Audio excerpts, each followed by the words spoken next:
ঘরে যদি কোনো জিনের অস্তিত্ব বিদ্যমান থাকে তবে তার সাথে মোকাবেলা করার মতো শক্তি আল্লাহ তাআলা বেড়ালকে দিয়েছেন। বেড়ালটি জিনের সাথে থাকা নেগেটিভ এনার্জিগুলোকেও শোষণ করে ফেলতে পারে।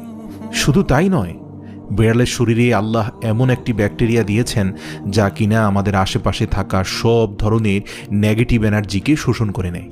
এছাড়াও বিজ্ঞানীরা বলছেন, আমরা যখন রাতে ঘুমাতে যাই তখন ঘরে পুষে রাখা বেড়াল সারা রাত ধরে আমাদের শরীর থেকে নেগেটিভ এনার্জি শোষণ করতে থাকে। আল্লাহ রাব্বুল আলামিন বেড়ালের মাঝে কিছু বৈশিষ্ট্য দিয়েছেন, যার কারণে এমন সুন্দর একটি মাখলুক আমাদের রোজকার জীবনের অংশ হয়ে উঠেছে। রাসূল সাল্লাল্লাহু আলাইহি সাল্লাম বেড়াল পছন্দ করতেন এবং বেড়াল পালন করার কারণে তিনি তার এক প্রিয় সাহাবীর ছদ্মনাম দিয়েছেন আবু হুরায়রা, যার শাব্দিক অর্থ দাঁড়ায় বেড়ালের পিতা। কেন একজন মুসলিমের বেড়াল পালন করা উচিত?